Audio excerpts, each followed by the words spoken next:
নমস্কার, সালাম। আমি মোস্তাফিজুর রহমান, একজন পলিটিক্যাল স্ট্র্যাটেজিস্ট। আজ এই ছোট্ট ভিডিওর মাধ্যমে আপনারা জানতে পারবেন ন্যারেটিভ আসলে কি এবং কিভাবে এই রাজনীতিতে কাজ করে। আজ আমরা বিশেষভাবে ২০২৬ সালের যে আমাদের ওয়েস্ট বেঙ্গল বিধানসভা নির্বাচনকে সামনে রেখে এই আলোচনা করছি,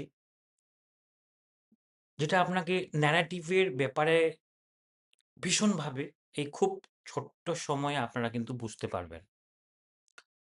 আমরা এমন একটি বিষয় নিয়ে কথা বলছি, যা আমরা প্রতিদিন দেখি কিন্তু সবসময় বুঝতে পারি না। রাজনৈতিক কৌশল কিভাবে আমাদের চিন্তা, আবেগ ও সিদ্ধান্তকে প্রভাবিত করে, তাই না? এটা কিন্তু বাস্তব। আপনি নিজেকে প্রশ্ন করুন যে রাজনৈতিক যে কিভাবে আপনার চিন্তাভাবনা, আবেগ এবং সিদ্ধান্তকে ভীষণ 90 ডিগ্রি প্রভাবিত করে। এর আসল দিকটা কি? এই সমস্ত জিনিস নিয়ে আজকে ছোট্ট এটা ভিডিও রয়েছে। আপনি কিন্তু বুঝতে পারবেন। আ ওকে, ভাবুন তো কোনো রাজনৈতিক বার্তা কি শুধু তথ্য? এটা কিন্তু বিশেষ করে আপনি নিজে শুধু বার্তা কি শুধুমাত্র তথ্য? নাকি তার মধ্যে লুকিয়ে থাকে ভয়, আশা বা পরিচয়ের স্পর্শ? এটা কিন্তু বুঝুন। এখানেই শুরু হয় আসল খেলা কিন্তু। এখানেই শুরু হয় আসল খেলা।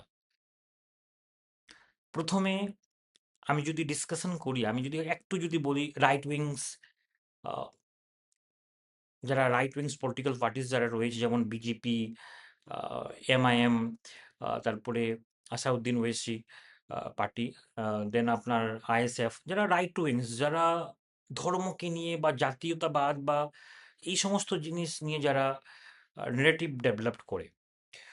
তো তাকে নিয়ে আমি যদি কিছু বলি, তাদের নিয়ে যদি কিছু বলি, তারা জাতীয়তাবাদ বা উন্নয়ন এর পাশাপাশি অনেক ক্ষেত্রে ধর্মীয় ন্যারেটিভ ব্যবহার করে, তাই না?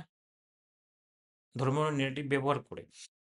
ওকে, বিশেষ গবেষণায় দেখা গেছে পরিচয় ভিত্তিক পরিচয় ভিত্তিক যে আ রাজনীতি প্রায় আপনার 30-40% ভোটারকে দীর্ঘমেয়াদে প্রভাবিত করে এবং এটি স্থায়ী ভোট ব্যাংক তৈরি করতে কিন্তু তাদেরকে সাহায্য করে। এটা কিন্তু ভীষণ মনে রাখবেন। এই কৌশল দ্রুত ভোটারকে একত্রিত করতে কিন্তু সাহায্য করে। তবে অতিরিক্ত ধর্মভিত্তিক মেরুকরণ সত্যিকারে সমাজকে বিভাজন করে ফেলে এবং দীর্ঘমেয়াদে সামাজিক অগ্রগতি বা উন্নয়ন গতি একেবারে কমিয়ে দেয়। আপনি যদি হিস্ট্রিতে দেখুন, আপনি বুঝতে পারবেন ধর্মীয় মেরুকরণ সমাজকে নষ্ট করে ফেলেছে। ওকে, নেক্সট আমি আসি। অন্যদিকে মিড টু লেফট উইংস কৌশলে লোকাল কানেকশনস এর উপরে বেশি জোর দেয় তারা। তারা মানুষের দৈনন্দিন সমস্যা, অভিজ্ঞতা ও চাহিদার সঙ্গে সরাসরি যুক্ত হয় কিন্তু। আ এই সমস্ত ন্যারেটিভ এর দিকে তারা কিন্তু আ নিত্য প্রয়োজনীয় জিনিস নিয়ে তারা কিন্তু ন্যারেটিভ ডেভেলপ করে। ডেটা বলছে উন্নয়ন ও সরাসরি সুবিধাভিত্তিক রাজনীতি প্রায় ১০-২০% ভাসমান ভোটারকে প্রভাবিত করে শুধুমাত্র। আপনি যদি উন্নয়ন বা সরাসরি সুবিধাভিত্তিক ন্যারেটিভ এর কথা যদি বলেন, মাত্র আপনার 10-20% আ ভাসমান ভোটারকে আ প্রভাবিত করে। এটা একটু ডেটাও রয়েছে। কিন্তু আ 10-20% কে 40-50% এ নিয়ে যাওয়া কৌশলটা আসল, কিন্তু আসল কৌশল রয়েছে। আর এটি কৌশল গভীর দিকগুলো খোলাখুলি বলা যায় না। এটা আমাদের স্ট্র্যাটেজিক রাজনৈতিক একটা প্ল্যানিং। সেটা রাজনীতিতে গোপন স্তরে থাকে সেই সমস্ত জিনিস। ওকে? আমি সেই সমস্ত জিনিস নিয়ে পরবর্তীকালে এটা ওয়ান টু ওয়ান ডিসকাশনে এগুলো বলা যায়। ওকে, নেক্সট আমি যদি বলি এই ২ কৌশলের পার্থক্য স্পষ্ট। একদিকে পরিচয় ও আবেগ, অন্যদিকে বাস্তব অভিজ্ঞতা। এটা কিন্তু মনে রাখুন। রাজনৈতিক মনোবিজ্ঞান বা গবেষণায় বলেছে, আবেগভিত্তিক বার্তা সাধারণ তথ্যের তুলনায় ২ থেকে ৩ গুণ বেশি প্রভাব ফেলে কিন্তু।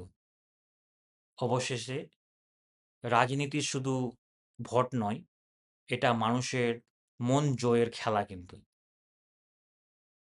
যারা মানুষের মন জয় করবে তারাই কিন্তু আল্টিমেট জয়ী হবে এই গণতন্ত্রে। আপনি কি ভাবছেন? আপনি কি ভাবছেন এই ব্যাপার আমি যে সমস্ত জিনিস নিয়ে ডিসকাশন করলাম ন্যারেটিভ নিয়ে, আপনি কি ভাবছেন? কমেন্টে অবশ্যই জানাবেন। ওকে, নমস্কার।